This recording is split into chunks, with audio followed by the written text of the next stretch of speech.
Hi guys, welcome back to our read aloud of Stuart Little for the year. We're getting close to the end. Today is chapter 14, An Evening on the River.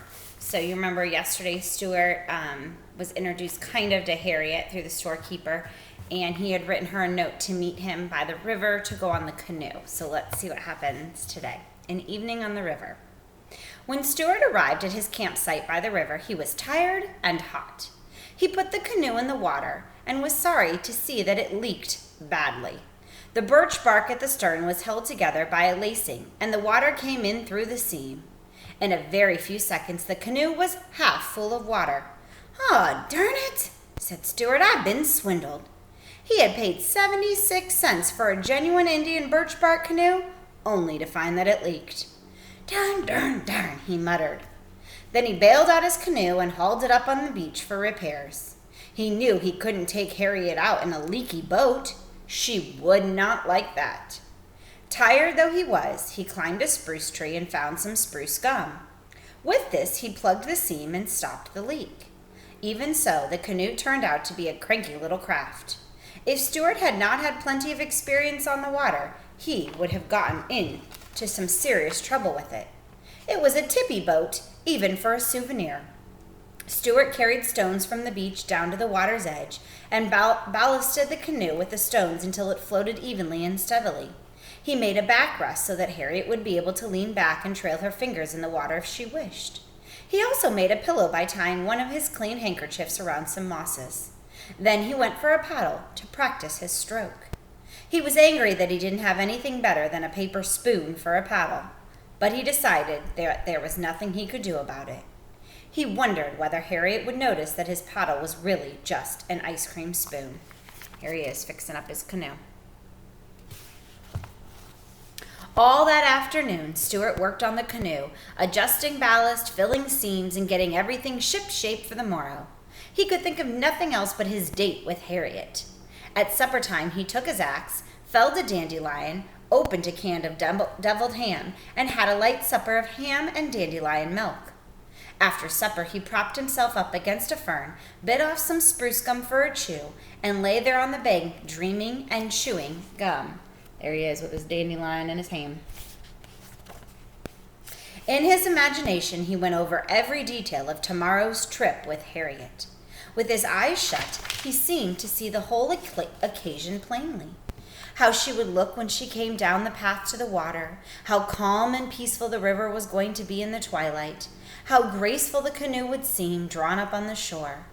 In imagination, he lived every minute of their evening together. They would paddle to a large water lily pad upstream, and he would invite Harriet to step out on the pad and sit a while. Stuart planned to wear his swimming trunks under his clothes so that he could dive off the lily pad into the cool stream. He would swim the crawl stroke up and down and all around the lily pad while Harriet watched, admiring his ability as a swimmer. Stuart chewed the spruce gum very rapidly as he thought about this part of his episode. Suddenly, Stuart opened his eyes and sat up. He thought about the letter he had sent, and he wondered whether it had been delivered. It was an unusually small letter, of course, and it might have gone unnoticed in the letter box. This idea filled him with fears and worries.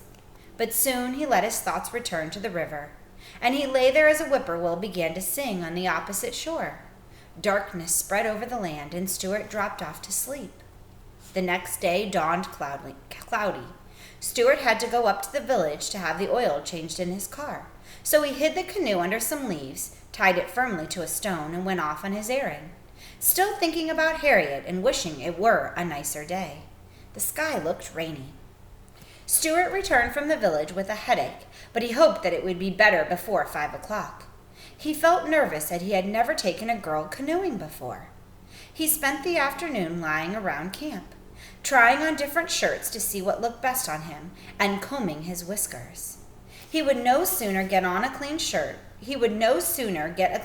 on than he would discover that it was wet under the arms from nervous perspiration, and he would have to change it for a dry one.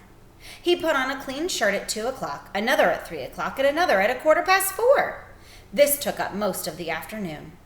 As 5 o'clock drew near, Stuart grew more and more nervous. He kept looking at his watch, glancing up at the path, combing his hair, talking to himself, and fidgeting. The day had turned chilly, and Stuart was almost sure that there was going to be rain. He couldn't imagine what he would do if it should rain just as Harry and Amos showed up to go canoeing. At last, 5 o'clock arrived. Stuart heard someone coming down the path. It was Harriet.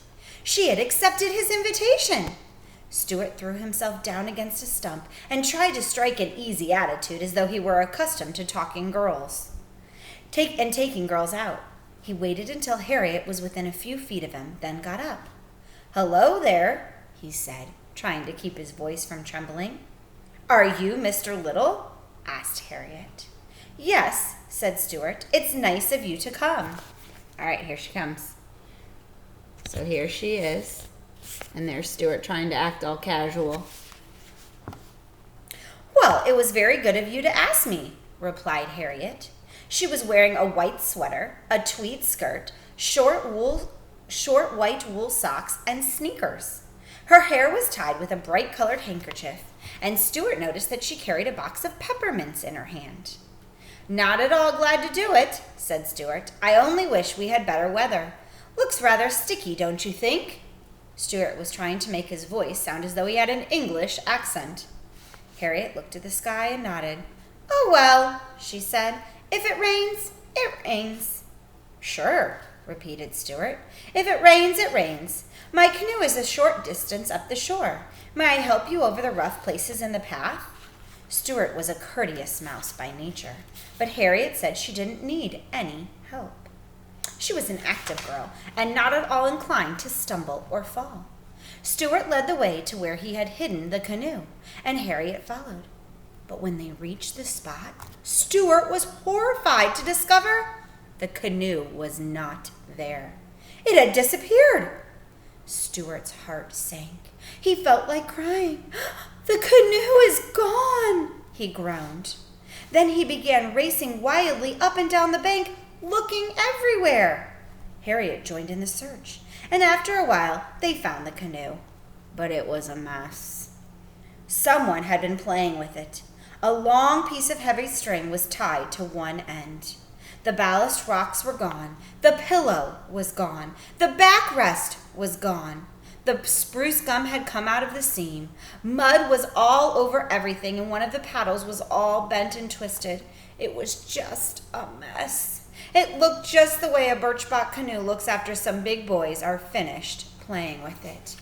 All right, so there's Stuart looking all over, and there is the canoe. You can see it's all destroyed up there.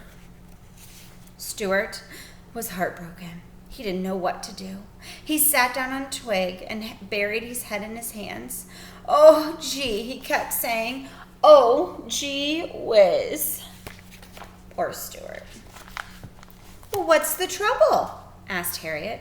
"Miss Amos," said Stuart in a trembling voice, "I assure you I had everything beautifully arranged, everything, and now look." Harriet was for fixing the canoe up and going out on the river anyway, but Stuart couldn't stand the idea. "It's no use," he said bitterly. "It wouldn't be the same." "The same as what?" asked Harriet. "The same as the way it was going to be when I was thinking about it yesterday. I'm afraid a woman can't understand these things. Look at that string. It's tied on so tight I could never get it off." "Well," said Harriet, "couldn't we just let it hang over in the water and trail along after us?" Stuart looked at her in despair. "Did you ever see an Indian paddling along some quiet, unspoiled river with a great big piece of rope dragging along?" he asked. "Well, we could pretend we were fishing," said Harriet, who didn't realize that some people are fussy about boats. "I don't want to pretend I'm fishing," cried Stuart desperately. "Besides, look at that mud. Look at it." He was screaming now. Harriet sat down on the twig beside Stuart. She offered him a peppermint, but he shook his head. There they are.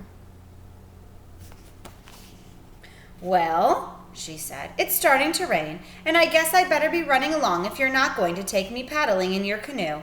I don't see why you have to sit here and sulk. Would you like to come up to my house? After dinner, you could take me to the dance at the country club. It might cheer you up." "No, thank you," replied Stuart. "I don't know how to dance.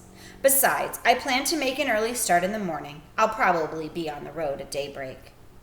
"Are you going to sleep out in all this rain?" asked Harriet. "Certainly," said Stuart. "I'll crawl in under the canoe." Harriet shrugged her shoulders. "Well," she said, "goodbye, Mr. Little." "Goodbye, Miss Amos," said Stuart. "I'm sorry our evening on the river had to end like this."